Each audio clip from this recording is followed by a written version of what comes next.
Good evening, my dear friends. Hello. Today we're gonna review a new game that's called Songs of Silence.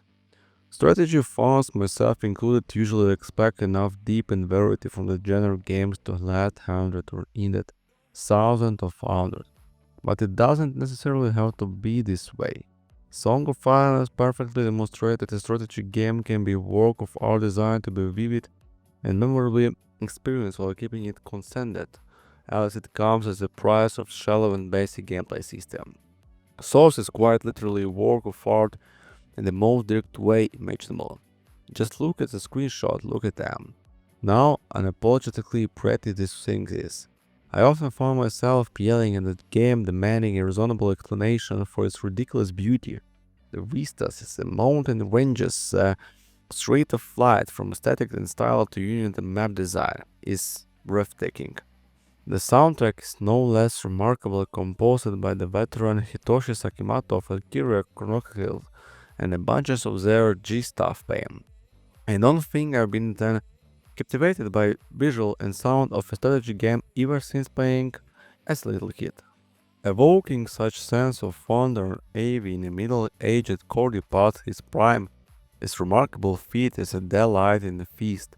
It's worth getting the game, just go guess as you display an astonishment. The world it paints feels really fresh, invaded by the ever-present hymn, torn asunder by the primordials and the celestials, engulfed by approximately silence. Epic fantasy fatigue is very real, but so successful dodgy is for me, and I reasonably enjoy the lore. Again, mostly thanks to the strength of its visual, moving cavalry as were construct. Night animated by flesh devouring roses, towering light eaters is an undeniably cool student roster and bestiary. So the aesthetics are oh ho and yeah, but what about the gameplay?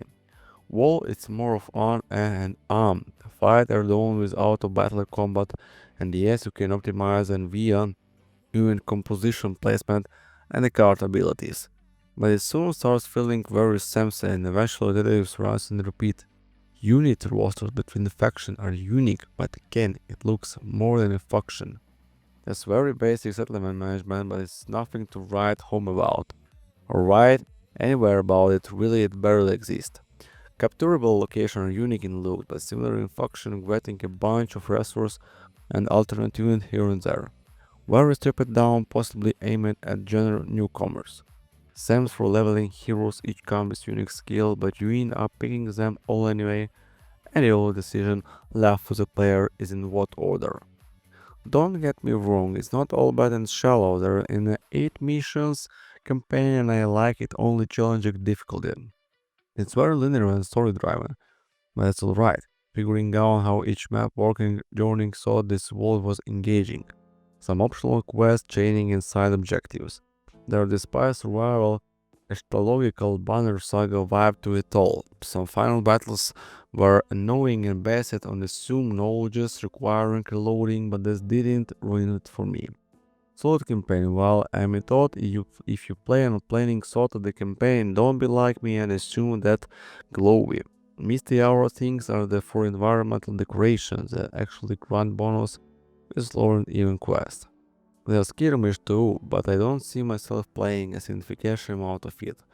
So I'm pretty much done with the game at the point. It's okay, as you feel it with wonder, curiosity, and desire for more visual marvels. In that sense, it's been very true to my childhood perception of Hero of Might and Magic series. Maybe we need a more 20 hours long strategy game. Enjoying the campaign and strategy, nice blend of map strategy, city terrain control, and auto battler placement. Love the card bonus and interface, music, sound, and graphics are a perfect blend. Honestly, this is a game of game. It's very relaxing and fun, perfect to enjoy a cup of coffee and get the strategy fix on. Thank you for making a great game humor entertainment. Cheers for your future success. I hope the road of Song of Silence lives on, and the one day offers enough substance to back up the side and the vibes. Latest update at the single player scenario map beyond the campaign Great Edition and will help and they seem to plan it more. Overall, this game has potential for 100 hours of gameplay, especially with future updates like new faction and natural units if it does well. Thank you for watching guys and hope we see you later my friends. Goodbye.